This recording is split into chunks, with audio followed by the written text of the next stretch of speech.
நான் என்ன ட்ரிங்க்ஸில் வந்தாலும் எனக்கு சாப்பாடை ஊட்டி விடுவாள். என்னை ஊட்டி விட்டு அதை சாப்பிட வைப்பா. திருப்பி டெய்லி இது நடக்கும். 10 இயர்ஸ். மாம்சத்தில் நான் என் அன்பில் மாற்றிடுவேன், நான் இப்படிலாம் பண்ணால் மாற்றிடுவேன், கோபத்தில் இருந்தால் நான் அவரை அப்படி சொல்லுவாங்கல்ல, அன்பால பார்த்த பாரு, விட்டுட்டு போனால் மாற்றிடுவேன். அதெல்லாம் சான்ஸே இல்லை. நீங்க அதான் ட்ரை பண்ணி ஃபெயிலியர் ஆயிருக்கு சொல்றீங்க. அதான் சொல்றேன், ஃபெயிலியர் ஆயிருக்கேன். தைரியமான பொண்ணு தான், எல்லா விதத்துலயுமே ஒரு ப்ளஸ் தான். ஆமா ஆமா, எதிர்த்து பேசுறதுக்கு உண்டான தைரியமும் எனக்கு இருந்துச்சு. Okay okay. நெக்ஸ்ட் அப்ப எதிர்த்து பேசியிருப்பேன். இல்ல இல்ல, நான் எதுக்கு சொல்றேன்னா, அது எந்த மனுஷனும் எனக்கு வாய்ப்பு கொடுக்கலப்பா. ஒரு இடத்துல போய் மைக்கை தொட்டுட்டேன். அவர் என்னை கூப்பிட்டு என் வாழ்க்கையில் மறக்கவே முடியாது. திருப்பியும் ஒருத்தன் குடிக்கிறானா இதுதான் 99% காரணம். இடையில ப்ராப்ளம் வந்துச்சு. இடையில நானும் பின்மாற்றத்துக்கு போனேன்.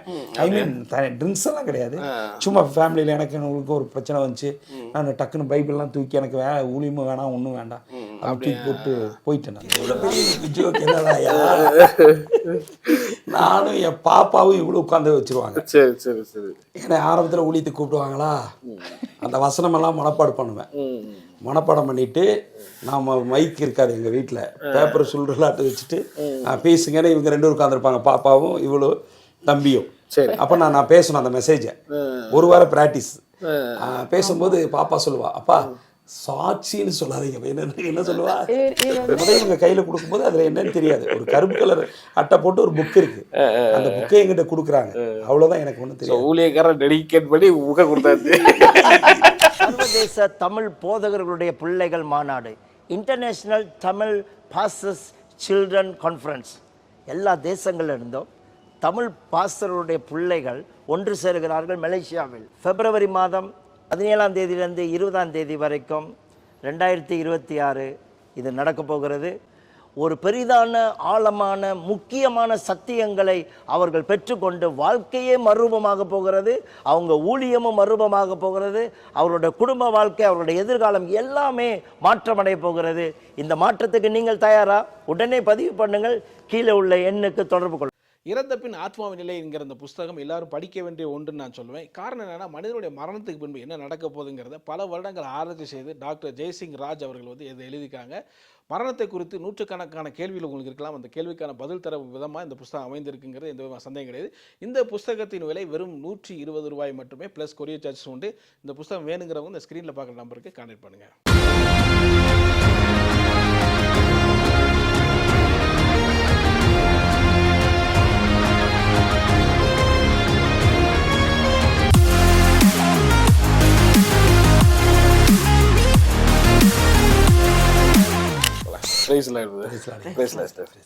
ரொம்ப நன்றி உங்களுடைய கப்பிள்ஸ் இன்டர்வியூக்கு, உங்களுடைய நேரத்தை ஒதுக்கி கொடுக்கறது. ஸோ நம்ம நேயர்கள் பார்த்துருப்பாங்க உங்கள் சாட்சியெல்லாம். ஸோ உங்களுடைய சிஸ்டர் சொன்னதெல்லாம் பார்த்துருப்பாங்க. ஸோ உங்கள் 2 பேர்த்தையும் ஒன்றா எடுக்கிறதுங்கிறது இன்னும் எங்களுக்கு ஒரு ஹாப்பியாக இருக்குது. ஸோ நிறைய விஷயத்த நேயர்களுக்கு கொண்டு போகலாம் அப்படிங்கிற ஒரு முயற்சி தான். ஆனால் ஒரு ஆவிக்குரிய தாயின்னு சொல்கிறீங்க இல்லையா? எனக்கு உண்மையாலுமே ஆண்டவரை பற்றி சொல்லி கொடுத்து, வேதத்தை பற்றி கற்றி கொடுத்து, ஆண்டவர்னா யார், ஆண்டவர்கிட்ட நம்ம எப்படி ஒரு காரியத்தை பெற்றுக்கொள்ளணும், அதெல்லாமே சொல்லி கொடுத்தது என்னோடய ஸ்பிரிச்சுவல் ஃபாதருக்கு அப்புறம் என்னோடய மனைவி தான். எல்லாமே எப்படி சொல்லணும், ஜெபிக்கிறது நைட் நேரத்தில். நான் திருமணம் முடித்து எவ்வளோ பிரச்சனை, டெய்லி நான் ஃபுல் ட்ரிங்க்ஸில் தான் நான் வருவேன்.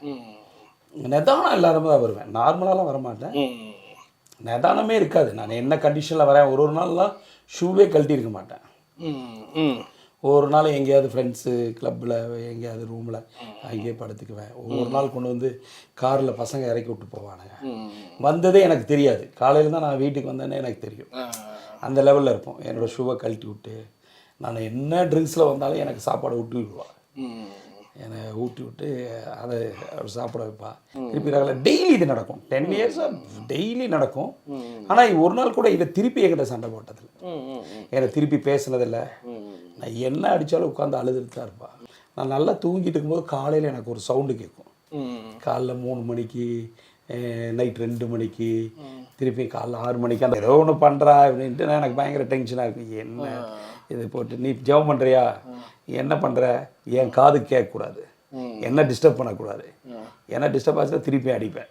போயிரு 11 இயர்ஸ் சிஸ்டர் சொன்ன மாதிரி ஒரு 11 வருஷம் எனக்கு ஒரு நீங்கள் திருந்து வெளியே வர்றதுக்கு ரசிக்கப்படுறதுக்கு ஆச்சு. அந்த 11 வருஷம் உங்களுக்கு எப்படி சந்தோஷமான ஒரு வாழ்க்கையா இருந்துச்சா? இல்லையா, 11 வருஷத்துல நான் எப்படி வாழ்ந்தேன்னு எனக்கு தெரியாது. அப்படியா? இப்போ யோசிச்சு பார்த்தா எப்படி இருக்கு அதெல்லாம்? இல்லையா, எனக்கு தேவை சாயங்காலம் எனக்கு காலைல சரக்கு அடிக்கணும். அது இல்லாமல் என்னால் இருக்க முடியாது. காலைல நான் கிளாஸ் எடுத்தேன்னா டீ குடிச்சுன்னா இப்படி தான் ஆடும். இந்த கை வச்சு இப்படி தான் குடிப்பேன். அப்படி கை ஆடும். அதை அடித்தாதான் அடுத்து என்னோட சிவரிங்கி நிற்கும். அந்த கண்டிஷனுக்குள்ளே போயிட்டேன். அப்புறம் பிபியெல்லாம் ஹை பிபி டேப்லெட்டு. எந்திரிக்கே 11 மணிக்கு எந்திரிப்போம். நைட்டு 2 மணிக்கு தான் விட்டு. இப்போ நீங்கள் சொன்னீங்க அந்த சில நேரங்களில் எனக்கு அந்த பஸ்ஸில் போனால் கூட அது உருண்டுறோம் தோணுச்சுங்கிற மாதிரி. அந்த அளவுக்கு உங்களுக்கு வெரைட்டி இருந்துச்சு லைஃப். ஆமாம் ஆமாம் ஆமாம். அதனால அப்போ என்ன ஆனோ நான் அழுதுகிட்டே ட்ராவல் பண்ணுவேன். அப்பெல்லாம் தோணும் இந்த வாழ்க்கை ஏன் நம்ம இவ்வளோ கஷ்டப்பட்டு இதை வாழணும். ஆனால் நானா சாக மாட்டேன், எனக்கு வந்துடணும் சாவு. அந்த மாதிரி நான் நிறைய நாட்கள் நான் அதை யோசித்திருக்கேன். அந்த டைமில் காரணமே இல்லாம அழுக வரும்.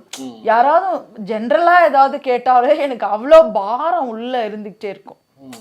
ஆனா தனியா நடந்து போறப்ப அழுவேன், உட்காந்து யோசிச்சேன்னா அழுவேன். அந்த பாரம் ஒரு எனக்குள்ள இருந்துகிட்டே இருந்தது. அந்த 11 இயர்ஸா எனக்குள்ள ஒரு துக்கம் இருந்தது. அப்புறம் நல்லா வாழணும்னு நினைப்போம் நம்ம. பட் அந்த ஆல்கஹால் உள்ள வந்ததுமே குறைகளை தான் பேசுவோம் வீட்டுக்கு போனதும். அது ஒரு ஸ்பிளிட்டியா. ஓகே. ஸோ இப்படி இருந்த உங்களுடைய லைஃப் வந்து டோட்டலாக சேஞ்சஸ்ல 2013 பிரதர் வந்து டோட்டலாக சேஞ்ச் ஆகி இப்போ டோட்டலாக ஊழியக்காரராக ஆனதுங்கிறது ஒரு பெரிய ஆச்சரியமான ஒரு விஷயம்தான். ஏன்னா இப்போ பார்க்குற நேயர்கள் நிறைய பேர் வந்து சில கணவர்மார்கள்லாம் குடிப்பழக்கத்தில் இருப்பாங்க. ஸோ அவங்களுக்குலாம் நீங்கள் என்ன சொல்லுவீங்க? ஆக்சுவலி இந்த மாதிரியான சுச்சுவேஷனில் இருந்துகிட்டு இருக்காங்கண்ணா பார்த்துட்டு இருக்காங்க அப்படின்னு அவங்களுக்குலாம் நீங்கள் என்ன சொல்லுவீங்க? கிறிஸ்தவங்களா இருந்தா ஆண்டவர்கிட்ட தான் ஃபர்ஸ்ட் ஜெபிக்கணும். நம்மளோட கண்ணீரா இருந்தாலுமே நீங்க உங்க மாம்சத்துல மாத்தணும்னு நினைக்காதீங்க. அதுதான் பேசிக். மாம்சத்துல நான் என் அன்புல மாத்திருவேன், நான் இப்படிலாம் பண்ணா மாத்திருவேன், கோபத்துல இருந்தா நான் அவரை மாத்தி சொல்லுவாங்கல்ல அன்பால மாத்த பாரு, விட்டுட்டு போனா மாத்திருவேன். அதெல்லாம் சான்ஸே இல்ல. நீங்க அத ட்ரை பண்ணி ஃபெயிலியர் ஆயிருக்கு சொல்றீங்க. அதான் சொல்றேன், ஃபெயிலியர் ஆயிருக்கு எனக்கு. ஃபுல் அண்ட் ஃபுல் கர்த்தர் தான். ஆண்டவர் என்ன செஞ்சாருன்னு என் வாழ்க்கையிலலாம் நாங்கள் எப்படி சொல்லணும்னு எனக்கு தெரியல. ஒரு கர்த்தர் தான் இந்த காரியத்தை செஞ்சார். இன்னைக்கு இந்த வால்பாறையில் நீங்கள் யாரை போய் கேட்டிங்கனாலும் என்ன ஒருத்தன் சொன்னான் ரோட்டில் வச்சு, ஐயா உன்னை எல்லாரையுமே பரலோகத்துக்கு முத்திரிக்கப்பட்டதுன்னு சொல்லுவாங்க. இந்த வால்பாறையில் ஒரே ஒருத்தன் நரகத்துக்கு முத்திரிக்கப்பட்டது யாருன்னா அது நீ மட்டும்தான் ஐயா அப்படின்ட்டு போனார் ஒருத்தர். அப்போது அந்த மாதிரி ஒரு நேம் யாரை கேட்டிங்கனாலும் என்ன அந்த இன்னும் பாசிட்டிவான நேம் எடுக்கிறதுக்கு இன்னும் நான் கஷ்டப்பட்டு இருக்கேன். இப்போவும் நம்ம ஊழியம் செய்கிறோம், ஆண்டவருடைய அபிஷேகம் இருக்குது, கர்த்தரோட ஊழியத்தை செய்கிறோம். அந்த நேமை மாற்றுறதுக்கு இன்னும் 13 வருஷம் இன்னும் சிரமமாக தான். எனக்கு செஞ்ச அற்புதத்தை நான் இந்த உலகத்துக்கு சொல்லணுமே. கண்டிப்பாக நம்ம அதுக்கு தான் நான் வந்திருக்கோம். இப்போ நீங்கள் 11 அந்த வருஷம் இருந்ததுக்கும் பின்னாடி புது மனுஷனாக பார்க்குறீங்களா? ஏன்னா பைபிள் அதெல்லாம் சொல்லுது புது மனிதராக பழையவைகள் ஒழிதுன்னு புதிய வந்தது மாதிரி. அந்த மாதிரி பார்க்குறீங்களா அந்த டிஃப்ரெண்ட் அந்த நாட்களுக்கும் இந்த நாட்களுக்கும் ஆமாம் பிரதர். அதாவது ஒரு பிசாசு நடத்தினா அந்த வாழ்க்கை எப்படி இருக்கும், ஆவியானவர் ஒரு பாட்டு கூட இருக்கும், இயேசு வந்த வீட்டில் சந்தோஷமே. அதெல்லாம் நான் அனுபவிக்கிறோம். இப்ப வரைக்குமே ஒரு சின்ன ஒரு ஆர்குமெண்ட் பண்ற ஒரு சிச்சுவேஷன் வீட்டுக்குள்ள வந்தாலும் இப்பவும் நான் அதை அப்ப என்ன ஃபாலோ பண்ணனோ அதை தான் இப்பவும் நான் ஃபாலோ பண்றேன். இப்பவும் இவர் வெளில போனதுக்கு அப்புறம் ஏதாவது சப்போஸ் ஒரு கோபத்துல ஏதாவது ஒரு வார்த்தைகள் சொன்னா கூட இன்னைக்கு வரைக்கும் நான் அதுதான் போனோடனே ஏசப்பா நானும் மன்னிச்சுட்டேன், எனக்கு ஜஸ்ட் ஒரு ரியலைஸ் பண்றதுக்கு மட்டும் ஒரு சான்ஸ் கொடுத்துருங்கன்னா, ஜஸ்ட் ஐயோ நான் பண்ணது நான் பேசிட்டு வந்துட்டேனே அந்த மாதிரி மட்டும் கொஞ்சம் யோசித்தாருன்னா போதும். இப்படியே ஆண்டவர்கிட்ட சொல்லுவேன், ஒரு சான்ஸ் கொடுத்துருங்க ஆண்டவரே, ஜஸ்ட் ஒரு உணர்வை மட்டும் கொடுத்துருங்க ஆண்டவரேன்னு சொல்லுவேன். சொல்லி அடுத்த ½ எனக்கு கால் பண்ணுவார். கால் பண்ணி ஏதாவது ஒரு விஷயத்தை மீன்ஸ் அந்த காம்ப்ரமைஸ் ஆனதுக்கு ஒரு அடையாளத்தை ஆண்டவர் சொல்லியிருக்காரு. ஸோ இது எல்லாமே இன்னும் ஆண்டவருக்குள்ள நெருங்கிறது, லைஃப் சேஞ்ச் ஆனது, ஒரு சந்தோஷமான நான் இழந்ததெல்லாம் எனக்கு ஆண்டவர் ரெட்டிப்பா கொடுத்துருக்காரு பிரதர். நான் சந்தோஷத்தை இழந்தேன், எனக்கு ஆண்டவர் ரெட்டிப்பான சந்தோஷத்தை எனக்கு இல்லை கொடுத்துருக்காரு. இப்போ எனக்கு அது நினைக்கும் போது ரொம்ப இதாக இருக்கு. எப்படின்னா எப்படி அசிங்கமான ஒரு வாழ்க்கைக்குள்ளே நம்ம வாழ்ந்தோம். இப்போ பார்க்கும்போது உங்களுக்கு அப்படி தெரியுது. இப்போ என்னோட பழைய வாழ்க்கையை நினைக்கும் போது நான் சில நேரம் ஆண்டவர்கிட்ட கேட்பேன். நான் தனியாக ஜெபிக்கும் போது, என்னை லேட்டாக போய் தெரிஞ்சிட்டிங்களே ஆண்டவரை, இன்னும் என்னை கொஞ்சம் முன்னாடியே என்னை நீங்கள் பிடிச்சிருக்கணுமே, இன்னும் நிறையா இடத்துக்கு நான் ஓடி இருப்பேன்ல, இன்னும் எத்தனையோ இடத்துல நான் உங்களை பற்றி சொல்ல வேண்டியது இருக்குது, உங்கள் அன்பை சொல்லணும், நீங்கள் எனக்கு செஞ்ச அற்புதத்தை சொல்லணும், உங்களுடைய பிரசன்னத்தை நான் காமிக்கணும் இப்போது. ஏன்னா அந்த பழைய வாழ்க்கையை நினைக்கும் போது அவ்வளோ இப்படியெல்லாம் மனுஷன் வாழுவானா அந்த. ஓகே, இப்படிலாம் பிரதர் பேசுகிறாங்களே, அதெல்லாம் நீங்கள் அன்னைக்கு நினச்சி பார்த்துருக்கீங்களா? அந்த டைம் இப்படிலாம் ஒரு காலம் வரும்? கண்டிப்பா கண்டிப்பாவே நினைக்கல. உண்மையாவே நான் ரட்சிக்கப்படுவாருன்னு நினைக்கல. அதெல்லாம் 1% கூட நினைக்கல. அந்த டைம்ல கர்த்தர் என்ன அந்த டைம்ல, அந்த டெலிவரன்ஸ் டைம்ல ஆண்டவர் எனக்கு ஒரு கமிட்மெண்ட் கொடுத்தாரு. அப்பவும் நான் இப்படிப்பட்ட ஊழியங்களை பற்றியெல்லாம் நான் யோசித்தது எனக்கே தெரியும்ப்பா. நான் ரட்சிக்கப்பட்டதும் நான் என்ன நினச்சேன், இவெல்லாம் எல்லாரும் சொன்னாங்க நீ ஊழியக்காரன் ரைட்டு. நான் என்ன நினச்சேன்னா, ஒரு இங்கே நம்ம ஊரில் வீடுகளில் போய் சந்தித்து யாரையாவது ஜெபம் பண்ணிவிட்டு நம்ம வீட்டில் என்னைக்காவது ஒரு 4 பேர் கூப்பிட்டு ப்ரேயர் வச்சுட்டு நம்ம லைஃபு இதுதான் ஊழியம் போல் இருக்குது. ஆனால் கர்த்தர் என்னை இவ்வளோ பெரிய உச்சிக்கு கர்த்தர் கொண்டு போய் நான் ரொம்ப பெரிய ஊழியம் செய்கிறேன்னு சொல்ல வரல, பட் ஏன் தகுதிக்கு, என்னுடைய கெப்பாசிட்டிக்கு, என்னுடைய படிப்புக்கு, என்னுடைய ஞானத்துக்கு, என்னோடய அறிவுக்கு கர்த்தர் இவ்வளோ என்னை பயன்படுத்துவார்னு எனக்கு நாங்களாம் நினச்சி கூட பார்க்கல. ஒரு ட்ராப் கூட நினச்சி நான் பார்த்ததில்ல. அதில் இன்றைக்கெல்லாம் ஒவ்வொரு டைம் நான் போகும்போதும் ஃப்ளைட்டில் ஏறி ட்ராவல் பண்ணி மாதிரி இருக்கும்போதெல்லாம் ஆண்டவர்கிட்ட எனக்கு அப்படியே அழுக தான் வரும். நான் எதுக்கு ஒரு பாத்திரனே இல்லையே, எப்படி என்ன நீங்கள் செலக்ட் பண்ணீங்க, எவர்களை முன் குறித்தீர்களோ அவர்களை அழைத்திருக்கிறேன், எவர்களை அழைத்தனோ அவர்களை மகிமைப்படுத்தி இருக்கிறேன் அப்படிங்கிற வார்த்தை என்னை அன்னைக்கு தொட்டுச்சு. அதுக்கப்புறம் அவர் மேலே பாசம் அதிகமாக ஆரம்பிச்சுப்பா. அப்பா இல்லாமல் நம்ம வாழ்க்கையில் ஒன்றும் இல்லை. இப்போ எதுனாலும் ஒரு நான் இது உங்கள்ட்ட பேட்டிக்காக நான் பேசலை, ப்ராக்டிக்கலாக சொல்கிறேன். எதுனாலும் இப்போ ஒரு இல்லை நம்ம ஒரு எது வாங்கினாலும் சரி, ஒரு ஊழியம் வந்துருச்சு என்னை கூப்பிட்டு கேட்குறாங்க அப்படின்னா ஃபஸ்ட்டு நான் ஆண்டவர் சொல்லுவேன், ஆண்டவர் உங்களுக்கு சித்தம் இல்லைன்னா கேன்சல் பண்ணுங்க. நான் போகலன்னு சொல்ல மாட்டேன், நீங்கள் எங்கே சொன்னாலும் நான் யார் கூப்பிட்டாலும் போவேன். ஆனால் உங்கள் சித்தம் இல்லைன்னா அவங்கள கேன்சல் பண்ண வச்சுருக்கேன். ஸோ அந்த மாதிரி. பட் இப்போ ஆவிக்குரிய நிலைவில் இப்போ வந்து நிறைய விஷயங்கள் பேசுகிறீங்க. ஆனால் இன்றைக்கி நிறைய இந்த கிறிஸ்தவ உலகத்தில் பார்க்கும்போது நிறைய டிவோர்ஸஸ் நிறைய நடக்குது. அதை கொஞ்சம் நான் ஓப்பனாக பேசலாம் பார்க்குறேன். நிறைய கணவன் மனைவிக்குள்ளே சண்டைனா டிவோர்ஸ் பண்ணிடுறாங்க, நிறைய அந்த மாதிரி பார்க்குறோம். பட் ஆனால் நீங்கள் இவ்வளோ வருஷம் பொறுமையாக இருந்தீங்கல்ல, இந்த அது இப்போ சில பார்க்குறவங்க நினைப்பாங்க இவங்களுக்கு வந்து ஒரு சிலர் வந்து பெண் அடிமைத்தனம் அப்படிலாம் பேசுகிறாங்கல்ல, அது ஆண்கள் இப்போ எங்கே போகணும் வழி தெரியல, வேறு வழி இல்லாமல் இருந்திருப்பாங்க. அப்படி நீங்கள் என்ன நினைக்கிறீங்க? ஆக்சுவலி இந்த 11 இயர்ஸான இதை வந்து எப்படி கடந்து போனீங்க அப்படிங்கிறது நினைக்கிறீங்க? அடிமைத்தனம்லாம் நான் நினைக்கல. அடிமைத்தனம் ஏன்னா பேசிக்காக நான் படிச்சிருக்கிறேன். சரி, எனக்கு கவர்மெண்ட் ஜாப்ல ஆமாம் இருக்கேன், அப்பா அம்மா பொலிட்டிக்கல்ல இருக்கிறாங்க, நானும் தைரியமான பொண்ணு தான். எல்லா விதத்துலையுமே ஒரு ப்ளஸ் தான். ஆமாம் ஆமாம், எதிர்த்து பேசுறதுக்கு உண்டான தைரியமும் எனக்கு இருந்துச்சு. Okay okay. நெக்ஸ்ட் பேசியிருப்பேன். இல்ல இல்ல, நான் எதுக்கு சொல்றேன்னா அது இதுக்கு வந்து எது முன்னாடி நின்று என்னை தடுத்ததுங்கிறதுக்காக நான் சொல்ல வரேன். சரி சரி சரி. நான் எதிர்த்து பேசியிருக்கலாம், விட்டு பிரிஞ்சு போயிருக்கலாம், நான் படிச்சிருக்கிறேன், வெளியில போய் நின்று தனியா வேலை செய்யலாம், என்ன வேணாலும் ஃபேமிலி சப்போர்ட் இருந்தது என்ன பாக்குறதுக்கு. அப்படி இது எல்லாமே இருந்தாலும் ஏசப்பா எனக்கு முன்னாடி நின்னார். ஒரு ஃபெய்த் அப்படி சொல்லாம ஒரு ஹோப் இருந்தது. ஆமா ஆமா, நான் ஜெபிக்கிறேன், நான் ஏசப்பாட்ட டெய்லியும் போய் என் கண்ணீரை வந்து வீணா போற இடத்துல நான் விடல. ஏசப்பா சமூகத்துல அந்த துருத்தி நிறையும் போது எனக்கு ஒரு விடுதலை கிடைக்கும் நான் நினைச்சேன். மற்றபடி வந்து நான் இவரை எதிர்த்துட்டு நான் அதை பண்ணணும் அந்த மாதிரிலாம் நான் யோசித்ததே இல்லை பிரதர், மைண்ட் அளவில் கூட யோசித்தது இல்லை. அது வரைக்கும் நான் வாழணும், அதாவது கல்யாணத்துக்கு முன்னாடி வரைக்கும் எப்படி இருந்தாலும் இந்த மேரேஜ் ஆகி அந்த ஒரு 3rd டேலேருந்து எனக்கு என்ன இருந்தாலும் வாழணும், ஒரு வேளை என் ஜீவனே போனாலும் இங்கே இருக்கணும், நான் இவரை பார்த்துக்கணும் அப்படிங்கிற அப்படிங்கிற ஒரு அந்த இதுல- மாதிரி எல்லாம் இவர் கூட ஸோ வாழணும். அந்த ஒரு விஷயம் தான் இதை கொண்டு வந்துருக்கீங்க. இப்போ நம்ம அப்படியே செகண்ட் ஹாஃப் பற்றி நிறைய பேசலாம். ஆக்சுவலாக இந்த 12-13 வருஷம் ஃபுல் டைம் அப்படி மினிஸ்டர் இருக்கீங்கல்ல, ஸோ இதில் என்னென்ன மாதிரியான சேலஞ்சஸ் உள்ள வந்தீங்க, ரசிக்கப்பட்டு கரெக்டாக பெரிய சந்தோஷமாதான குடும்பத்தில் நிறைவாக இருக்குது. ஊழியம் எப்படி என்ன வருது? அப்போ ஊழியம் வந்து எனக்கு பேக்ரவுண்ட் இல்லை இல்லை. ஆ. இப்போது பாஸ்டர் யாரும் தப்பாக நினச்சிடக்கூடாது. ம். இப்போ ஒரு பாஸ்டருடைய பையனாக இருந்தால் ஈஸியாக ஊழியத்துக்கு வந்துடலாம். ம், ம், ம். ஒரு பாஸ்டர் பையங்க அழகாக அப்பா பாஸ்டராக இருக்கார், பலிபீடம் ஈஸியாக கிடைக்கும். ஆமாம்.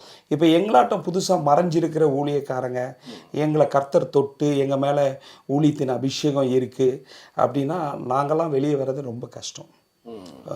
ரொம்ப எப்படின்னா ஆண்டவர் கொண்டு வந்தால் தான் எங்களை வெளியே. நாங்கள் எந்த மனுஷனும் எனக்கு வாய்ப்பு கொடுக்கலப்பா.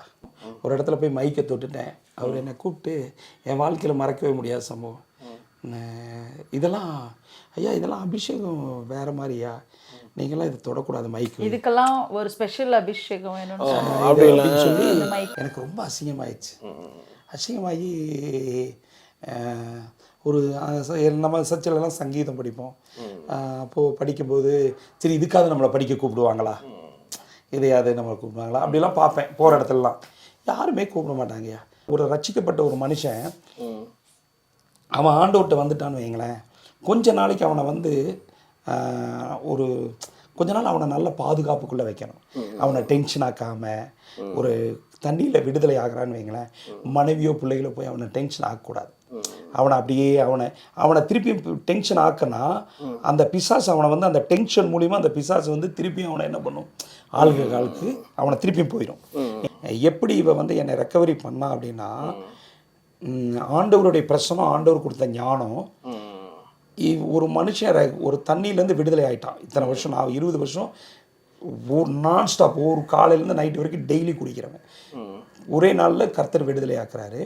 அதுக்கப்புறம் அந்த நாட்களில் எப்போ நீங்கள் என்னை டென்ஷன் ஆக்கிட்டீங்கனாலும், எப்போ என் மனைவி என்கிட்ட சண்டை போட்டாலும், இல்லை என்னுடைய ரிலேட்டிவ் யாராவது எனக்கு பிரச்சனை கொண்டு வந்துட்டாங்கன்னா அந்த டென்ஷனில் நான் திருப்பியும் ஒயின் ஷாப் தான் போக சொல்லுவேன் என் மைண்டு. புரியுங்களா? இதுதான் நிறைய வீட்டில் தப்பு பண்ணுறாங்க. ஐசியூ வார்டு இருக்கும் இல்லைங்களா, அந்த வார்டுக்குள்ளே வச்சு பாதுகாக்கிறோம் இல்லைங்களா, அந்த மாதிரி அவங்க பாதுகாக்க வேண்டியது நாள் இருக்கு. ஒரு அட்லீஸ்ட் ஒரு 50 டேஸ், ஒரு 40 நாள் அப்படியெல்லாம் அவனை வச்சுட்டோன்னு வைங்களேன், அந்த 40 டேஸ்லாம் தாண்டிட்டு அவன் தப்பிச்சு வந்துடுவான். இவங்க என்ன பண்ணுவாங்கன்னா 3 நாள் 4 நாள் 5 நாள் விடுதலை ஆனதுமே அவனை என்ன பண்ணுவாங்க, வீட்டில் ஏதாவது வம்பிழுப்பாங்க. வேலைக்கு போகலையா, இது பண்ணலையா, அது பண்ணலையா, அவனை மைண்டை திருப்பியும் அவனை டென்ஷன் ஆக்கி விட்டு அவன் திருப்பி பழைய வாழ்க்கைக்குள்ளே போயிடுவான். அது நிறைய நடக்கிறது. இதுதான் விடுதலையாகிற வீட்டில் எல்லாமே திருப்பியும் ஒருத்தன் குடிக்கிறான்னா இதுதான் 99% காரணம். ஐயா டெய்லியும் அவனுக்கு கொடுத்து கவுன்சிலிங் கொடுத்து, ஒரு ஹஸ்பண்டாக இருந்தால் நீங்கள் 2 குழந்தைங்க இருக்குது, இவன் என்னென்ன பண்ணுவான்னா டெய்லி நைட்டில் வந்து எனக்கு சொல்லுவான், 2 குழந்தை இருக்குது, இப்போ எப்படி சமாதானமாக இருக்கிறீங்க தம்பியை பாருங்கள். அந்த விட்டுட்டு வந்ததுக்கப்புறம் என் பையன் கூட நான் விளையாடுறேன். நான் 10 வருஷமாக அவன்கிட்ட விளையாண்டதே இல்லை. அந்த அன்பு என்னன்னு எனக்கு தெரியுது. அதுக்கு முன்னாடி வரைக்கும் நான் போதையில் தூங்கிட்டு இருந்தேன், என் பையன் எங்கே படுத்திருக்கான், நான் எங்கே படுத்திருக்கேன் எனக்கு தெரியாது. அந்த விட்டுட்டு வந்து அந்த 40 நாளில் என் பையன் என் மேலே படுத்துக்குவான், ரொம்ப சந்தோஷமாக இருக்கும். எல்லாம் ஒரே கட்டில் படுத்துட்டு அவன் விளையாடிட்டு என் மேலே குத்துறது. இந்த அன்பு வந்து அதை விட இது பெரிய போதை ஆயிடுச்சு. ஆனால் அதுதான் நான் சொல்ல வருவேன், அது ரொம்ப இம்பார்ட்டன்ட்றீங்க. அப்புறம் என்ன பண்ணேன், கொஞ்ச நாள் ரட்சிப்புக்குள்ளே வந்ததுக்கப்புறம் ஆண்டவர் ஃபைனான்ஸில் கொஞ்சம் கொஞ்சமாக உயர்த்த ஆரம்பித்தார். கடை நல்லா டெவலப் ஆக ஆரம்பிச்சிச்சு. திருப்பியும் பழையபடி கொஞ்சம் கொஞ்சமாக வர ஆரம்பித்தேன். சரி, நீங்கள் யாராவது பாஸ்டர்ஸ் வந்தால் அவங்களுக்கு ஏதாவது செஞ்சோம்னா அவங்க சர்ச்சுக்கு நம்மளை கூப்பிடுவாங்க அப்படின்ட்டு நான் செய்வேன். ஆனால் அப்போது என்ன ஆச்சுன்னா அதுலேயும் எனக்கு யாரும் பெருசாக என்னை கூப்பிட மாட்டாங்க. அந்த இடத்துல ஒரு பிரச்சனை இருந்த மாதிரி சும்மா யூஸ் பண்ணிப்பாங்க அந்த இதுக்காக யூஸ் பண்ணிக்குவாங்க. நிறைய ஏமாத்திட்டு அப்புறம் உனக்கு என்ன ஊழியம் தெரியும் அப்படின்னா ஒரு ஊழியர் மீட்டிங். அப்பா நான் ஒரு மண்டபத்தில் நடந்துட்டு இருக்கேன். மண்டபம் ஃபுல் பேக்கேஜ். நான் அப்போ தான் ஊழியத்துக்கு வந்திருக்கேன். ஊழியத்துக்கு சின்ன சின்ன ஊழியம் ஏதாவது சர்ச்சில் எங்கேயாவது கூப்பிட்டா வீட்டுக்குள்ளே போய் ப்ரேயர் பண்ணுவேன். அப்போது நான் இப்படி தான் போயிட்டுருக்கேன். அப்போது ஒரு மீட்டிங் நடக்குது, எல்லோரும் நின்றுருக்காங்க. அப்போ ஊழியக்காரங்கெல்லாம் மேலே உட்காருங்கிறாங்க, நான் கீழே உட்காந்துருக்கேன். அதில் ஒருத்தர் பெரியவர் இருக்கார். அவர் வந்து என்னை கூப்பிட்டு, தம்பி நீங்கள் வாங்க மேலே வந்து உட்காருங்க அப்படிங்கிறாரு. இல்லை நான் வேண்டாயா அதெல்லாம் பெரிய ஊழியக்காரங்க. கையை பிடிச்சி எல்லாத்துக்கு முன்னாடி இழுத்துட்டு போகிறாரு. நானும் அவர்கிட்ட ஒன்றும் முடியவில்லை, நான் மேலே போய் உட்காந்துட்டேன். அங்கேருந்து ஒருத்தர் வந்தார், நல்ல அவர் வந்து பாஸ்டர்ஸில் ஒரு போஸ்டிங்கில் இருக்க. நீ என்னப்பா ஊழியக்காரங்க உட்காந்து உனக்கு என்ன வேலை, வெளியே கீழே போக அப்படியே ஸ்டேஜ் அத்தனை பேரும் பார்க்குறாங்க. எனக்கு இதெல்லாம் பார்த்ததுக்கப்புறம் இந்த பாஸ்டர் மேலே பாசம் வருங்களா வெறுப்பு வருமா? Okay okay okay. இந்த மனுஷனெல்லாம் பார்த்தேன், அது ரொம்ப காயமாயிருக்கும்ல. இடையில நானும் பின்மாற்றத்துக்கு போனேன். ஐ மீன் ட்ரிங்க்ஸ் எல்லாம் கிடையாது, சும்மா ஃபேமிலியில் எனக்கு உங்களுக்கு ஒரு பிரச்சனை வந்துச்சு. நான் டக்குன்னு பைபிள்லாம் தூக்கி எனக்கு ஊழியமும் வேணாம் ஒன்றும் வேண்டாம் அப்படி தூக்கி போட்டு போயிட்டேன் நான் 1 மாதம். அப்போல்லாம் வந்த ஸ்டேஜ் கொஞ்சம் அப்போ தான் ஊழியத்தில் அறிமுகமாகலை. ஆனால் அந்த ஸ்டேஜ் திருப்பி அரசியலுக்கு போகலான்ட்டு திருப்பியும் அரசியலுக்கு போயிட்டேன். திருப்பி அம்மா பேரவை நகர செயலாளர்னு போஸ்டிங் வாங்கிட்டேன். அந்த டைம் சேர்மன் எலெக்ஷன் வருது, கவுன்சிலர் சீட்டு வாங்குறதுக்கு போகிறேன். கவுன்சிலர் சீட்டும் எனக்கு கன்ஃபார்ம் ஆகுது. நீ தான் இந்த வார்டில் நிற்கணுங்கிறாங்க. அதுக்கும் ரெடி, அடுத்த சேர்மனுக்கும் ரெடி ஆகிறேன். அதை டெப்த்தாக நான் அந்த லெவலுக்கு போகிறேன். அரசியலில் ஒரு டாப் மோஸ்ட்டுக்கு வந்துருவோன்னு எனக்கு தெரிஞ்சிருச்சு. ரைட்டுன்ட்டு போகிறேன். அங்கே போகும்போது இந்த ஜெப வாழ்க்கை போகுது, ப்ரெசன்ஸ் போகுது, எல்லாமே முடிஞ்சிருச்சு. டோட்டலாக மனுஷனாக இருக்கேன். ஓகே, ப்ரெசன்ஸ் இல்லை, சாதாரண ஒரு மனுஷனாக இருக்கேன். ஒரு வாரத்தில் எனக்கு பிபி அதிகமாகி ஹாஸ்பிட்டல் போகிறேன். ராமகிருஷ்ணா ஹாஸ்பிட்டல் போனதும் அடுத்த நாள் காலையில் இப்படி மிஷின்லாம் வைக்கிறாங்க, அது பேர் எக்கோவா என்னமோ சொல்கிறாங்க, எனக்கு தெரியாது அது பேர். அதை வச்சு எக்கோலாம் வச்சு பார்க்குறாங்க. பார்த்து முடிச்சுட்டு காலைல பைபாஸ் ஆப்ரேஷன் பண்ண வேண்டியது இருக்குன்ட்டாங்க. அந்த ஸ்ட்ரக்சரில் ஷர்ட்லாம் கழட்டிட்டு இப்படி வச்சு தள்ளிட்டு போகிறாங்க. இவன் பக்கத்தில் இருக்கா, பாப்பா பக்கத்தில் இருக்கா, தம்பி இருக்கான். எனக்கு என்னென்னா நான் போயிட்டேன்னா என் பிள்ளையோட வாழ்க்கை என்ன ஆகும்? அப்போ நான் ஆண்டவர்கிட்ட திருப்பி சொல்கிறேன், என்னை மன்னிச்சிருங்கப்பா, நான் பைபிள்லாம் தூக்கி வீசிட்டேன், இனிமேல் அப்படி பண்ண மாட்டேன். நான் ஜீவன் இருக்கிற வரைக்கும் இன்றைக்கி ஒன்று சொல்கிறேன், என்னோடய நாசியில் சுவாசம் இருக்கிற நாள் வரைக்கும் நான் உங்களுக்காக நான் ஓடுவேன். எனக்கு வேறு எதுவும் வேண்டாம். ஆனால் எனக்கு ஜீவனும் என் சரீரத்தில் கத்தியும் படக்கூடாது. இது ரெண்டும் நீங்கள் செய்யுங்க. ஆனால் நான் இன்னிலேருந்து நான் நான் பண்ண ஆரம்பிச்சிடறப்பா, என்னை மன்னிச்சிருங்கன்னு சொல்லி கேட்குறேங்க நைட்டு. இவங்களுக்கெல்லாம் தெரியாது நான் தைரியமாக இருக்கிற மாதிரி. லைட்டாக நான் அழுகிற இந்த சைடில் தான் தண்ணீர் வருது. காலையில் டாக்டர் திருப்பி வராரு, திருப்பி எக்கோ எடுக்கிறாங்க, திருப்பி இசிஜி எல்லாம் பார்க்குறாங்க என்னைய. எல்லாம் பார்த்துட்டு சரி நீங்கள் போயிருங்க ரூமுக்குன்ட்டாங்க. நான் ரூமுக்கு போகிறேன். வெளியே வந்து ஆப்ரேஷன்லாம் வேண்டாயா, எல்லாமே நார்மலாக இருக்குது, பர்ஃபெக்ட்டுன்ட்டார். அப்புறம் திருப்பி ஆண்டவருக்கு தேங்க்ஸ் சொல்லிவிட்டு அப்புறம் திருப்பி ஸ்டார்ட் பண்ணேன். அப்போது என்ன அப்போ தான் நினச்சேன், ஏன் ஏசப்பா ஒரு அப்பா இருந்திருந்தா எனக்கு வந்து சொல்லி கொடுத்துருப்பாங்கல்ல, எனக்கு யார் இருக்கா, யாருமே இல்லைல்லப்பா, யாருப்பா எனக்கு ஒரு வாய்ப்பு கொடுப்பா, யார்கிட்டையாவது ஒரு இடத்துல எனக்கு ஒரு பேசுகிறதுக்கு குறிச்சேன் ரொம்ப ஆசையாக இருக்கும். ஒரு படித்த ஒரு மெசேஜ் நோட்டு ஃபுல்லாக மெசேஜ் எழுதிடுவேன். அப்போவே நைட்டு உட்காந்து எழுதிட்டே இருப்பேன். அதில் டவுட் வந்துச்சுன்னா எனக்கு இன்னும் தெரியாது. கேட்பேன், அம்மா இந்த இந்த இந்த அர்த்தத்துக்கு என்ன, இந்த அர்த்தத்துக்கு என்ன பைபிளில் அப்படின்னு கேட்பேன். இவ சொல்லி கொடுப்பேன் எனக்கு. நீங்கள் அந்த இடத்துல எப்படி பண்ணீங்க? இப்போ அந்த மாதிரி இருக்க ரொம்ப ஆர்வமாக இருக்காங்க ஊழியம் செய்யணுன்ற அந்த மாதிரி இடத்துல அவங்களை எப்படி சப்போர்ட் பண்ணி என்ன மாதிரி சொன்னீங்க? அப்போ நான் வந்து ஊழியத்துக்கு வரணுங்கிறது அதுக்கு ஜெபிக்கல. ஆண்டவர் அண்ணா எனக்கு டபுளா ஊழியக்காரனா கொடுத்துட்டாரு. சரி சரி. அப்போ இவரை வளர்த்துற ஒரு முக்கியமான பொறுப்பு எனக்குங்கிறத நான் தெரிஞ்சுக்கிட்டு என்ன பண்ணேன்னா, டைம் நைட்டெல்லாம் உட்காந்து இவர் எப்போ போய் தூங்குறாரோ அது வரைக்கும் உட்காந்து டவுட் கேட்பாங்க. இது எழுதி கொடு, ப்ரெசன்டேஷன் எப்படி அந்த மாதிரி விஷயம். இதை விட பெரிய ஜோக் என்னடாயா, நானும் என் பாப்பாவும் இவ்வளோ உட்காந்து வச்சிருவாங்க. சரி சரி சரி. ஏன்னா ஆரம்பத்தில் ஊழியத்துக்கு கூப்பிடுவாங்களா, அந்த வசனமெல்லாம் மனப்பாடு பண்ணுவேன். மனப்பாடம் பண்ணிட்டு நாம் மைக் இருக்காது எங்கள் வீட்டில், பேப்பரை சுல்றாட்டு வச்சுட்டு பேசுங்கன்னு இவங்க 2 பேரும் உட்காந்துருப்பாங்க, பாப்பாவும் இவ்வளோ தம்பியும். சரி. அப்போ நான் பேசணும் அந்த மெசேஜை. ஒரு வாரம் ப்ராக்டிஸ். பேசும்போது பாப்பா சொல்லுவா, அப்பா சாட்சின்னு சொல்லாதீங்க, என்ன சொல்லுவா, இவர் வந்து சாட்சி சொல்லி சொல்லுவாரு. அப்ப பாப்பா கரெக்ட் பண்ணுவா, டாடி சாட்சி இல்ல சாட்சி. எனக்கு இவங்க சொல்லி கொடுப்பாங்க. பாப்பா சொல்லுவா, அப்ப இப்படி பேசாதீங்க, நீங்க அந்த வார்த்தையை இன்னைக்கு இப்படி சொல்லுங்க, அப்புறம் இப்படி பேசுங்க அப்படின்னு சொல்லுவா. இவங்க உட்காந்து மெசேஜ் கேட்டிருப்பாங்க. அப்ப இன்னைக்கு வந்து ஒரு உடனே பேப்பர் இன்னைக்கு 30% ஓகே, இன்னும் நாளைக்கு அப்புறமே பார்த்தா கரெக்டா சொல்லிடுவா, டாடி நான் வந்து இந்த கிளாஸ் தான் படிக்கிறேன், எனக்கு இவ்வளோ இயர்ஸ் தான் ஆச்சு, அதை கரெக்டா அவங்க சொல்லணும்.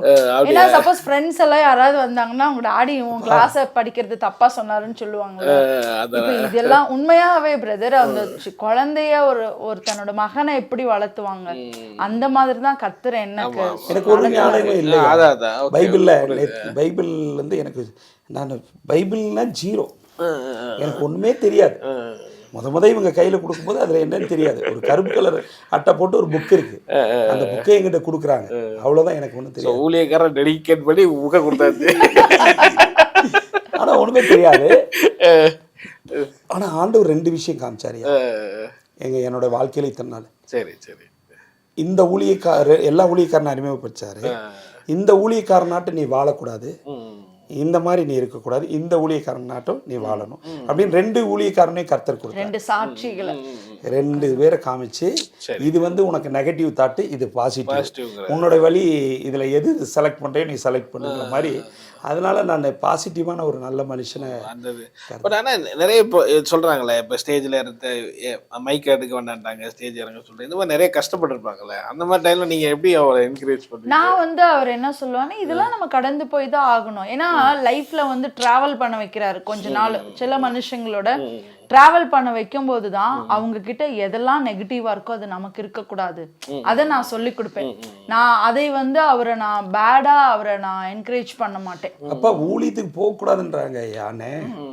நான் இங்கே சில பாஸ்டர்ஸு, நீ ஊழியத்துக்கு போகக்கூடாது, நீ வந்து ஊழியத்துக்கு போகக்கூடாது, இங்கேயே இருக்கணும், கடைசி வரைக்கும் அந்த மூலையில் தான் இருக்கணும், அடங்கி இருக்கணும், நீ உடனே பைபிளில் இருக்கிற வசனங்களெல்லாம் எடுத்து காமிச்சு நீ கர்த்தருக்கு அடங்கிடு, சபைக்கு அடங்கி இருக்கணும் அப்படின்னு இந்த வசனங்களெல்லாம் எக்ஸாம்பிள் காமிச்சு நீ மூலையில் தான் இருக்கணுங்கிறாங்க.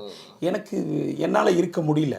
ரோட்டில் நான் போகிறேன், உங்களை பார்த்தா இயேசு நல்லவருங்க, அற்புதம் செஞ்சாருங்க, ஃபஸ்ட்டில் போயிட்டு இருக்கும்போது பக்கத்தில் உட்காந்துட்டு இயேசு நல்லவருங்க, நான் பைத்தியமாக இருந்தேன், மனநல பாதிக்கப்பட்டிருந்தேன், மனுஷனை எனக்கு சுகமாக்கலை, நான் போன எந்த விடுதலை சென்றோம், ஆனால் இயேசு என்னை சுகமாக்கினாரு. தண்ணி போடுறவனை பார்த்தா, தம்பி நானும் இப்படி தான் இருந்தேன், நான் எப்படி இயேசு என்னை தொட்டதுக்கப்புறம் சொல்ல அப்படி சொல்ல ஆரம்பிச்சிட்டீங்க. ரோட்லலாம் சொல்ல ஆரம்பிச்சிட்டேன். இது எதுக்கு பண்ண எனக்கும் தெரியல. ப்ராக்டிக்கலாகவே என் லைஃப் அப்படியே அப்படிதான் உங்கள் மினிஸ்ட்ரியே அப்படிதான் ஆரம்பிக்குது. நிறைய பேரை ரட்சிப்புக்குள்ளே சேர்த்து சபையில் கொண்டு போய் விட்டேன். அப்படியே வாழ்ந்துட்டு இருக்கேன். எனக்கு பைக்கெல்லாம் பிடிச்சி பேச தெரியாது. குறுக்கப்பேட்டையில் பால் விசுவாசம்னு ஒரு அப்பா இருக்காங்க, டிஎஸ் ஜான்சன், அவங்க பால் விசுவாசப்பா. அவங்க அப்பா அவரும் எனக்கு ஃபோன் பண்ணுறாரு, மகனேன்னு தான் கூப்பிடுவார். மகனே எங்கே இருக்கடா அப்படின்னாரு.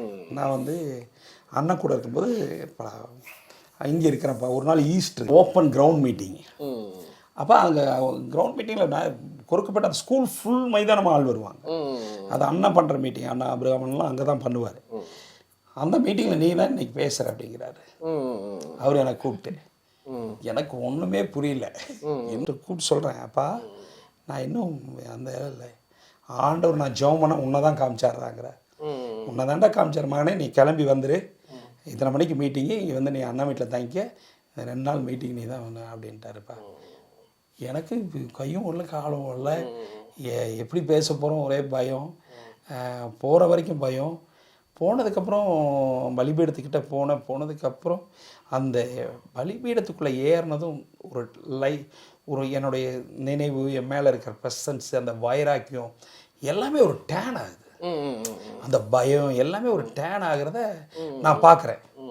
அப்போ தான் எனக்கு தெரியும், ஓ இவங்கெல்லாம் சொல்லுவாங்கள்ல ஆவியானவர் நடத்தினார், ஆவியானவர் தான் நடத்துகிறாரு, இப்படி தான் நடத்துகிறாரு அப்படிங்கிறது, அதுதான் எனக்கு அனுபவம். Okay okay. எனக்கு ஒன்றுமே தெரியாது. அந்த டைம் தான் உங்களுக்கு நிறைய ஹீலிங், நிறைய டெலிவரன்ஸ், நிறைய. பட் ஆனால் உங்களுக்கு தெரியும் மிஸ்டர், நீங்கள் வந்து நிறைய ஊழியக்காரங்களை பார்த்துருப்பீங்க, நிறைய மீட்டிங்லாம் போயிருப்பீங்க, ஃபுல் அவ்வளோ பிஸ்னஸ் பண்ணுறாங்க, இப்போ ஃபுல்லாக மினிஸ்ட்ரிக்கு ஒப்பு கொடுத்துட்டீங்க, நீங்கள் சாட்சியில் சொல்லும்போது தெரிஞ்சு. பட் ஆனால் இவங்க இந்த மாதிரி வல்லமையாக ஊழியம் செய்வாங்க அப்படி நினச்சிங்கன்னா, இல்லை எப்படி நீங்கள் உங்களுடைய இது வே ஆஃப் திங்கிங் இருந்துச்சு? ஏன்னா அவங்களுக்கு பைபிள் நாலேஜும் இல்லை, ஸோ எப்படி நீங்கள் நினச்சிங்க? அதோடைய ஒரு சீக்ரெட் இருக்குது இதில். இப்போ ஆண்டருக்குள்ள வந்துட்டு நம்மளால நிற்க முடியல அப்படின்னு சொல்கிறோன்னா, நம்மளும் சில விட வேண்டிய காரியங்களை விடணும். அப்ப இவர் என்ன பண்ணாருன்னா அந்த வேர்ல்டுலயே இருந்த ஃபெலோஷிப் இருக்கு பாத்தீங்களா, ஆமா ஆமா. அதை எல்லாத்தையும் விட்டுட்டாங்க. கரெக்ட். Okay okay. விட்டுட்டாங்க அந்த அந்த நைட்ல இருந்தே விட்டுட்டாங்க. அந்த நிறைய ஃப்ரெண்ட்ஸ். ஆமா ஆமா, அவ்வளவு ஃப்ரெண்ட் இல்லாம வாழவே மாட்டேன். என் மனைவி வேண்டாம், பிள்ளைங்க வேண்டாம், ஆனா என் ஃப்ரெண்ட் எனக்கு முக்கியம். 40 நாளும் ஏதாவது எங்க சர்ச் நடந்தாலும் இந்த ஃபெலோஷிப், அதாவது ஆகாத சம்பாஷணைகள் நல்லொழுக்கங்களை கெடுக்கும் வசனம் இருக்கு. ஸோ இந்த ஃபெலோஷிப் எல்லாம் கத்துற ஆட்டோமேட்டிக்கா அதெல்லாம் நம்ம கிட்ட இருந்து தள்ள ஆரம்பிச்சார். அப்ப நம்ம என்ன பண்றோம்னா ஃபுல்லா 24 hours ப்ரேயர். நான் இவர் மாம்சத்துல இருந்த நாட்கள்ல நான் தனியா ஜபிச்சுட்டு இருந்தேன். ஊழியத்துக்கு வந்ததுக்கு அப்புறமா எனக்கு ஒரு ஏஞ்சல்ஸ் டீமையே ஆண்டர் கொடுத்தாரு இவருக்கு பேக் சப்போர்ட்க்கு.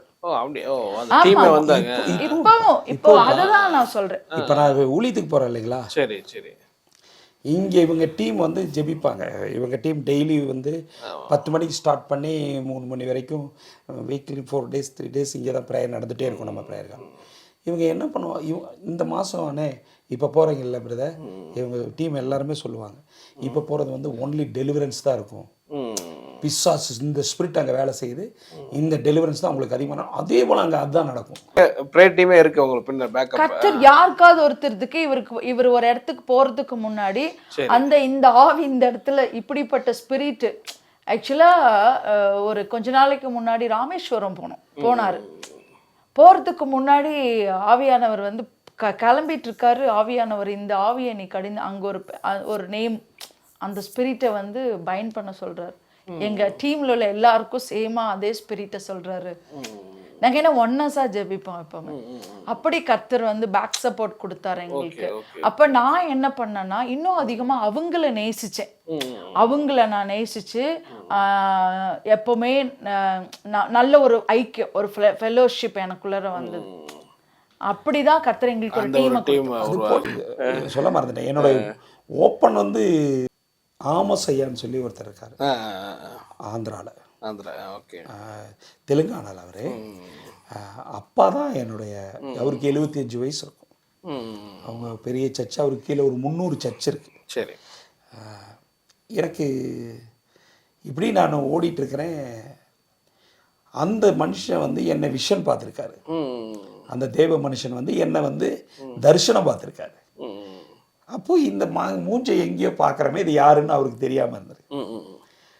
அப்போ ஆந்திரா என்கிட்ட வந்து ஒரு பையன் வந்து ஒரு அந்த திருப்பதி பக்கத்தில் புத்தூர்னு ஒரு ஊர் இருக்குது. அங்கே ஒரு சின்ன ஒரு வீட்டுக்கு ப்ரேயருக்கு எனக்கு கூப்பிட்டாங்க. ஒரு சின்ன சர்ச்சு அங்கே வீட்டில் நடக்குது. அங்கே நான் போகிறேன். அங்கே போனால் அங்கே கொஞ்சம் அற்புதம்லாம் நடந்தது. அந்த பையன் என்னை பார்த்தா, அந்த பையன் ஒரு காது ஓப்பன் பண்ணுற ஒரு இதை வந்து அவன் ஆமசப்பாக்கு வீடியோ அனுப்புகிறாங்க. அவர் வந்து ஒரு ஓப்பன் கிரவுண்ட் மீட்டிங் செட் பண்ணிட்டு எனக்கு டேட் கேட்குறாரு. இப்படித்தான் நான் ஆந்திராக்குள்ளே போனேன்ப்பா. ஓகே. ஆந்திரா அவர்கிட்ட இப்போ அவர் மூலிமா நான் கிட்டத்தட்ட ஒரு 160 ஓப்பனர் மீட்டிங் அங்கே பண்ணியிருக்கோம். எல்லா மாகாணம், ஆந்திரா தெலுங்கானம் எல்லா மாகாணமும் மாவட்டம் எல்லாமே அங்கே பண்ணிட்டு இருக்கோம். அவங்கெல்லாம் யார், அவங்கள நான் சந்தித்தது கிடையாது, அவங்க என்ன சந்திச்சு கிடையாது. எந்த பாஸ்டர் மொழியும் எப்படி லிங்க் ஆகுது அதெல்லாம் தெரியாதுப்பா. ஆனால் அவங்க எனக்கு டேட்டு போட்டு, நானும் தெரியாத லாங்குவேஜே தெரியாது, தெலுங்கு எதுவுமே தெரியாது, எதுவுமே தெரியாதுப்பா எனக்கு ஹிந்தி எதுவுமே தெரியாது. ஏர்போர்ட்லேருந்து வெளியே போகிறதே எனக்கு என்னன்னு தெரியாது, எனக்கெல்லாம் புதுசு. அப்போது உள்ளே போகிறோம், அங்கே போய் அவங்கள பார்த்து அவங்க என்ன பேசுகிறாங்க, எனக்கு ஒரு தலைவலின்னா என்னன்னு தெரியாது, எப்படி சொல்லணும்னு தெரியாது. இப்போ நம்ம ரெடி ஆகிட்டோம். அன்னைக்கு ஆண்டவரோட கிருபையில் அப்போல்லாம் ஒன்றுமே தெரியாது. ஆனால் தைரியமாக போனேன், தைரியமாக இருந்தேன். இப்போ கர்த்தர் என்ன சொல்கிறது, திறப்பின் வாசலில் அண்ணனோட கூட இன்னைக்கு காலைல போஸ்ட் வரும்போது நான் அவ்வளோ பெரிய தேவ மனுஷன் அவங்கெல்லாம் நம்ம எங்கே இருந்தோம் இன்ன வரைக்கும் நான் பார்க்கல, இன்ன வரைக்கும் அவங்கள நான் சந்திக்கலை. ஆனால் நம்மளை இத்தனை கர்த்தர் எப்படி வழிவாசலை திறக்கிறாருன்னு சொல்ல வரப்ப மனுஷனுக்கெல்லாம் நான் செஞ்சு ஒரு பிரயோஜனம் இல்லை. என்னைக்கு முழங்கால படைக்கிட்டு ஆண்டவருடைய சமூகத்தில் நின்று நான் ஒரே வார்த்தை, எனக்கு அப்பா இல்லை, நீங்கள் தான் எனக்கு அப்பா. என்னை யாருமே உயர்த்தி விடலை, என்னை யாருமே ஒரு சான்ஸ் கூட கொடுக்கல. ஒரு காணிக்கை பாட்டு, ஒரு சங்கீதம் படிக்க, ஒரு ஜெபத்துக்கு, ஒரு காணிக்கை ஜெபத்துக்கு என்னை கூப்பிடுவாங்க. காணிக்கை ஜெபம் பண்ணும்போது எந்திரிச்சு இப்படி தலையை காமிப்பேன். அந்த பாஸ்டர் அங்கேருந்து என்னை பார்க்கட்டுன்ட்டு இப்படி தலை பார்த்து கூடுவாங்க இல்லையா, அது லைட்டாக இப்படி காமிப்போம். இதுக்கெல்லாம் இல்லை, இது இல்லாத இது இந்த முழங்கால உபவாசமும் நாங்கள் 2 பேரும் எங்கள் வாழ்க்கையிலையா நான் ரட்சிக்கப்பட்டதுக்கப்புறம் நான் திருப்தியாக சாப்பிட்டு ரொம்ப நாள் இருக்கும். அப்படி திருப்தியாக சாப்பிட்டு ரொம்ப நாள் இருக்கும். சரி. இப்போது எங்களோட உபவாசம் தான் எங்களோட வாழ்க்கையை மாற்றுச்சு. என்ன சந்தோஷமாக நினைக்கிற இப்படி ஒரு குடிகாரன், இப்படி ஒரு அசிங்கமான வாழ்க்கையில் இருந்தவனை கர்த்தர் இப்படி பயன்படுத்துகிறாரு அப்படின்னு நினைக்கிற ஒரு கூட்டம் இருக்காங்க. நல்ல தேவ மனுஷர்கள், என்னை ஆசீர்வதிக்கிற மனுஷர்கள், அவங்க தான் உங்களை எடுத்து பயன்படுத்துறாங்க. இப்படி இவன் ஆண்டவர் பயன்படுத்துகிறாரு, இவன் வந்து அப்படின்னு சொல்லி என் மேலே ஜெலஸ் பொறாமையில் என்னை குறித்து பேசுகிறவங்களும் இருக்காங்க. பட் ஆனால் இதெல்லாம் எக்ஸ்பெக்ட் பண்ணியிருக்க மாட்டீங்களா? உள்ளே வரும்போது மினிஸ்ட்ரிக்குள்ளே ஃபுல்லாக சரி நிறைய பேர் அது சந்தோஷமாக தான் எடுத்துப்பாங்க, பட் உங்களுக்கே ஷாக்கிங்காக இருந்துச்சான்னு கேட்குறேன் அந்த மாதிரி இதில். அப்புறம் இவங்களுக்கெல்லாம் நான் பணம் கொடுத்து நான் ஊழியம் கேட்டிருந்தேங்களா? எங்கேயுமே ஊழியம் திறக்கலப்பா. அப்படியா? யாரும் கூப்பிடவும் இல்லை. எங்கிட்ட வாங்கிட்டு போனவங்கலாம் என்னை ஏமாறதான் செஞ்சாங்க. வாங்க கொடுத்து மீன்ஸ் நீங்கள் காணிக்க சொல்கிறீங்களா? அவங்க ஊழியத்துக்கு ஏதாவது கேட்பாங்க. நான் ஏன் மைண்ட் தாட் என்னன்னா, இதை செஞ்சோம்னா பேச கூப்பிடுவாங்க அப்படிங்கிறது. யாருமே அது மாதிரி யாரு சும்மா கடமைக்கு கூப்பிட்டு ஒரு 10 நிமிஷம் கொடுத்துட்டு அப்புறம் நம்மளை தெரிஞ்சு அதுக்கு வந்து ஒரு ஃப்ளெக்ஸ் வேற போடுவாங்க, நம்ம போட்டோ போட்டு. அப்புறம் தான் தெரியுது இவங்கெல்லாம் நம்மளை ஏமாத்துறாங்க. சரி சரி. அப்புறம் அப்பாட்ட வந்து கேட்டேன், ஒரு 21 நாள் ஃபாஸ்டிங் இருந்தேன். அப்பா நீங்கள் என்னை பயன்படுத்துகிறதா இருந்தால் எந்த மீட்டிங் நான் போனாலும், இப்போ ஆந்திரா தெலுங்கானாலாம் இவர் காது டாக்டர்னு வாங்க என்னை எந்த மீட்டிங் நான் போனாலும் நீங்கள் என் கூட இருக்கீங்கன்னு நான் ப்ரூவ் பண்ணணும். சரி. உங்களுடைய வார்த்தை வந்து ஜனங்களுக்குள்ளே போகணும். அப்போ நான் ஃபஸ்ட்டு கூப்பிட்டதுமே காதில் தான் ஜெபிப்பேன். நீங்கள் அவங்களுக்கு எல்லாத்துக்கும் நீங்கள் அற்புதம் செய்யணும் அப்படின்னு சொல்லி அப்பாட்ட நான் வந்து ஒரு எக்ரிமெண்ட் கேட்குறேன். கிருபை கொடுத்தார். இன்னைக்கும் எந்த மீட்டிங் நீங்கள் உலகத்தில் நான் போன நாடுகள்லையும் தேசங்கள்லையும் பட்டணங்கள்லையும் கிராமங்களையும் ஃபஸ்ட்டு போனதும் ஒரு ஆராதனை முடிச்சுன்னு ஃபஸ்ட்டு ஹீலிங் நான் வந்து காதுக்கு தான் கொடுப்பேன். பிறவிலேருந்து கேட்காதவங்களுக்கெல்லாம் கர்த்தர் நிறைய நீங்கள் பார்த்தீங்க நிறைய அது இது வரைக்கும் அதில் என்னை ஆண்டவர் ஏமாற்றவே இல்லைப்பா. இந்த நிமிஷம் வரைக்கும் நான் போய் கேட்கணும். ஜனங்களுடைய மார்க் 16 அதிகாரம் கடைசி வசனம் சொல்லும், அற்புதங்கள் அடையாளங்கள்னாலே கர்த்தருடைய வார்த்தை உறுதிப்படுத்தி. அப்போ நான் சொல்லுவேன், உங்கள் வார்த்தை உறுதியாகணும், இந்த அற்புதம் இங்கே எனக்கு வேணும்ப்பா அப்படி சொல்லி தான் நான் கேட்டேன். அப்பாவும் என்னை நம்பி கொடுத்தாரு நிறைய கிஃப்ட்டு. இது என்னுடைய விர்ச்சுவல் ஃபாதருக்கு இந்த கிஃப்ட் இருந்தது. அவர் நல்லா இந்த கிஃப்டெல்லாம் ஆப்ரேட் பண்ணார். அது அவர் என்னை வந்து கடைசியாக அபிஷேகம் பண்ணதுக்கப்புறம் தான் இது ஆப்ரேட் ஆச்சு. அதுக்கு முன்னாடி வரைக்கும் இந்த கிஃப்ட் எனக்கு ப்ராஃபஸி, ஹீலிங்கு, டெலிவரன்ஸு இதெல்லாமே ஒன்றும் பெருசாக இல்லை. அப்புறம் உங்களுக்கு அப்படியே அந்த ஊழிய வாசல் இருக்குது. இப்போ எப்படி ஃபேமிலியாக நீங்கள் ஜெபம் பண்ணுற அந்த டைமிங்லாம் எப்படி இருக்கும்? ஃபேமிலியாக எல்லோரும் ஜெபம் பண்ணுவீங்களா அப்படி கேட்குறேன். ஸோ உங்களுடைய டைம் ஸ்பெண்ட் ஃபேமிலியோட டைம் ஸ்பெண்ட் பண்ணுறது எப்படி இருக்கும்? எப்படி அதை பற்றி சொல்லுங்கள். நான் லோக்கலில் இருந்தேன்னா சரி, நாங்கள் 2 பேரும் சாப்பிட்டு முடிச்சுட்டு 9 மணிக்கு 10 மணிக்கெல்லாம் ஸ்டார்ட் பண்ணிடுவோம். சரி சரி. ஸ்டார்ட் பண்ணோம்னா அது 2 மணி வரைக்கும் ஓடும். அப்படியா? Okay okay. 2 மணி சேர்ந்து கம்பல்சரி 2 பேரும் ஒன்றா தான் உட்காந்து. சரி சரி சரி. பைபிள் படிப்பேன், நான் ஏதாவது டவுட் கேட்பேன், அவள் படிச்சுட்டு என்கிட்ட ஒரு டவுட் கேட்பான். அந்த மாதிரி 2 பேரும் பேசிக்குவோம். அவளுக்குள்ள வெளிப்பாடு நான் எழுதுவேன். நான் இந்த மாதம் என்னென்ன மெசேஜ் கொடுக்க போகிறேன் அப்படிங்கிறத நான் எழுதுனதை அவள்கிட்ட ஷேர் பண்ணுவேன். கர்த்தர் இதெல்லாம் பேசினாரு, இது வெளிப்பாடுங்கிறது கர்த்தர் பேசுவார்ல, அதெல்லாம் நான் ஒரு டைரியில் எழுதிட்டு நான் எழுதி வச்சிருவேன் அப்பப்போ. அப்புறம் 2 பேரும் 2 மணி வரைக்கும் ஜெபம் பண்ணுவோம். அப்புறம் நான் மேக்ஸிமம் மாதத்தில் 20 நாள் 25 நாள் வெளியே தானே பாருங்க ட்ராவல். அப்போ நீங்கள் இங்கேருந்து ப்ரேயர் பண்ணுவீங்க? ஆமாம், நான் நைட் டைமில் தான். ஏன்னா எனக்கு அப்போ டே டைமில் வந்து நான் ஃபுல்லாக என் பிஸ்னஸ் இருக்குல்ல, அதனால அதெல்லாம் நான் போய் நான் பார்க்கணும். சரி. அதனால நான் போனாலும் நைட் டைமில் அதிகமாக ப்ரேயர். ஆமாம், இப்போ பிஸ்னஸ் எல்லாம் கம்மி பண்ணிட்டேன். ஆமாம். எந்த அளவுக்கு சேஞ்சஸ் தெரியுது இப்போ பிரதர் முதல் இருந்ததுக்கும் இப்போ இருந்ததுக்கும் நிறைய. இப்போ நீங்கள் நிறைய சந்தோஷமாக இருந்ததெல்லாம் சொன்னீங்க, இப்போ எவ்வளோ சந்தோஷமாக ஃபேமிலியோட டைம் ஸ்பெண்ட் பண்றீங்களா, ஃபேமிலியா வெளியே போறீங்களா? அந்த மாதிரி கேட்க வரேன். மினிஸ்ட்ரி ட்ரிப் தான். ஓகே, எங்க போனாலும் ஒரு மினிஸ்ட்ரி ட்ரிப் மட்டும்தான் நாங்க போறோம். சரி சரி, என்டையர் சேஞ்ச். ஓகே. மினிஸ்ட்ரி இல்லாம ட்ரிப்பு போறதுக்கு எங்களுக்கு மனசு ஒத்துக்கிறது இல்லை. ஃபேமிலியோட டைம் ஸ்பெண்ட் பண்ண ஒரு காலங்கள் இருந்தது. அப்ப இந்த சமாதானமும் சந்தோஷமும் எங்களுக்கு இல்ல. இன்னைக்கு ஆண்டவருக்காக ஓடும்போது லைஃப் கொடுக்குறாருல. அப்ப நான் என்ன நினைக்கிறேன்னா, ஆண்டவர் ஒரு லைஃபை நமக்கு கொடுத்துட்டாரு. ஃபர்ஸ்ட் ஆஃப் அப்படி இருக்கு, செகண்ட் ஆஃப்ல கத்தர் இந்த மாதிரி கொண்டு போறாருன்னா அது கீழ்ப்படிஞ்சு நாட்கள் பொல்லாதவைகளானதால் காலத்தை பிரயோஜனப்படுத்துங்க. ஸோ இந்த நாட்கள் எல்லாம் வீண் பண்ண வேண்டாம். நாங்க ஜெபிக்கிறது, ஆண்டவர்கிட்ட கேட்கறது, உங்க பிரசன்னத்துக்குள்ளே எங்களை வச்சுக்கோங்கப்பா, உலகத்துக்குள்ள எங்களை அனுப்பிடாதீங்க. உங்க தாவீது சொல்றது, உங்க சமூகத்தை விட்டு எங்களை தள்ளாமல் பரிசுத்த ஆவியை எடுத்துக்கொள்ளாமலும் இரு. அந்த மாதிரி ஒரு நிலைக்குள்ளர ஆவியானவர் எங்களை கொண்டு போயிட்டாருன்னு தான் நான் சொல்ல முடியும். அதான் நான் சொல்ல வரேன். பரலோக திட்டங்களுக்கு எதிரா நான் ஜெபிக்க கூடாது இல்ல. நான் அவர் சித்தத்துக்கு நான் ஒப்பு கொடுத்துட்டேன். அவர் திட்டம் என்ன பிளானோ அதன்படி நீங்க நடத்துங்க. எந்த டேட்ல எப்படி ஆயத்தம் பண்ணி வச்சிருக்கீங்க நீங்க கொண்டு போங்கன்னு சொல்லிதான் நான் ஆண்டவர்கிட்ட கமிட் பண்ணுவேன்.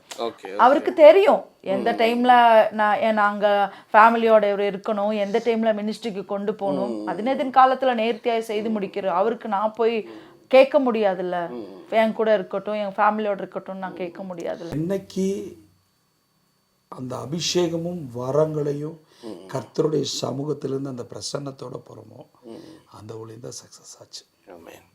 ஆண்டவர் ஓப்பன் பண்ணி ஆண்டவராக செய்கிறாரு பாருங்க, அந்த இடத்துல நல்ல கிரியை செய்கிறத பார்க்குறேன். இன்றைக்கெல்லாம் லாஸ்ட் மீட்டிங்கெல்லாம் நம்மளுடைய ரிலேட்டிவ், நமக்கு அவங்க ரிலேட்டிவ் தான் இஸ்னவேல், அந்த சந்ததிகள் ஒரு 3 குடும்பமே ரட்சிக்கப்பட்டுச்சு. 3 ஃபேமிலி. அவங்களுக்கு பையன் வந்து அவங்க பையன் அவங்களும் சரி, அவங்களுக்கு வந்து 52 வருஷமாக அது காது கேட்காது. 52 பிறந்ததுலேருந்து கர்த்தர் அன்னைக்கு ஓப்பன் பண்ணார். அவங்க புள்ள பேசினதே இல்லை, அன்னைக்கு பேசினான் அந்த மீட்டிங். நான் இதுக்கு இது மாதிரி நான் ஒரு ஆண்டவரை பார்த்ததே இல்லைன்னு அன்னைக்கு அவங்க ஏற்றுக்கிட்டாங்க. ஒரு புறஜாதியிலேருந்து நம்ம ஆண்டவரை ஏற்றிட்டா. இந்த மாதிரி நிறைய மிராக்கள் பார்க்குறப்ப அதனால் நம்ம அந்த லைனில் அப்படியே.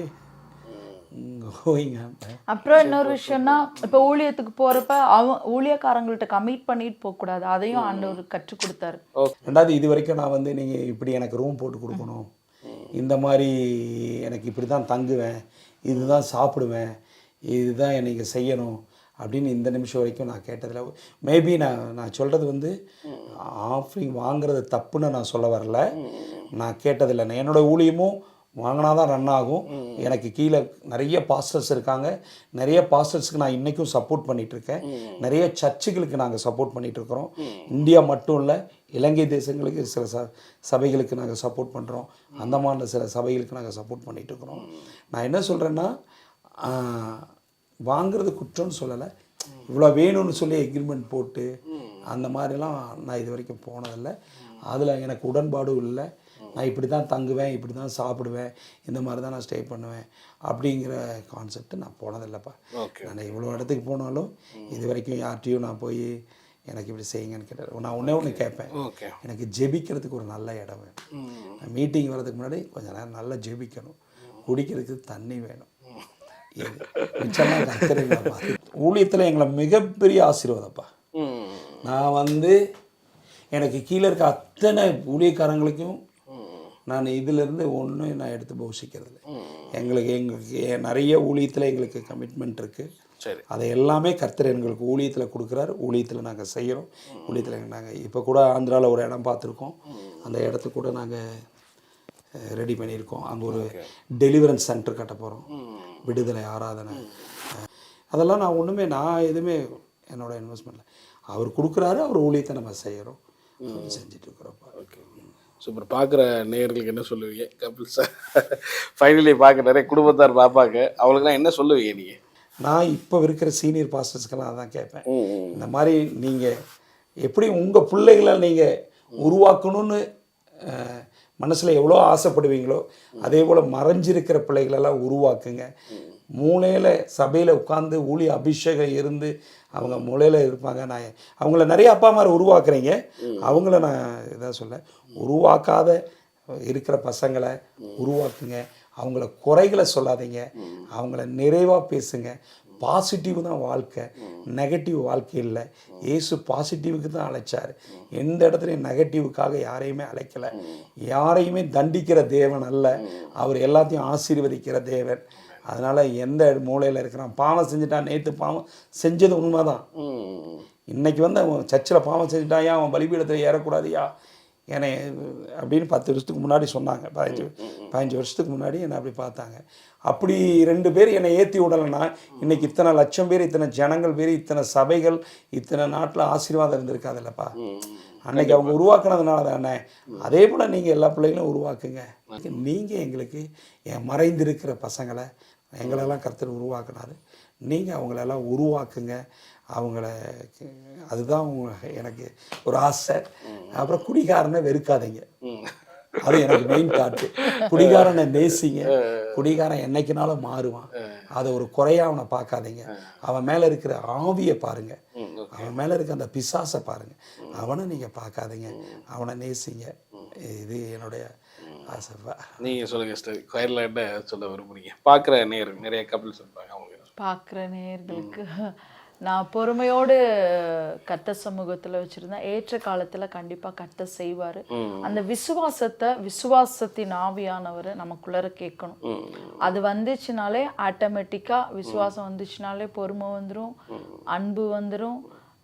நமக்கு அடுத்தது என்ன செய்ய வேண்டுங்கிறது ஆவியானவர் நமக்கு லீட் பண்ணுவார். யாரும் தன்னுடைய பிள்ளைகளுக்காகவோ இல்லை தன்னுடைய கணவனுக்காகவோ பின்மாற்றத்தில் இருந்தாலும் சரி, வசனங்களை வச்சு பிள்ளைங்களுக்காக ஜெபிங்க. கணவனுக்கு வசனத்தை வச்சு ஜெபிங்க. அதுதான் நம்ம ஜெயிக்க முடியும். ஏன்னா நம்முடைய போராயுதங்கள் மாம்சத்திற்கு ஏற்றவைகளா இல்லை, அரண்களை நிர்மூலமாக்குகிறதுக்கு தேவ பலன் நமக்கு தேவை.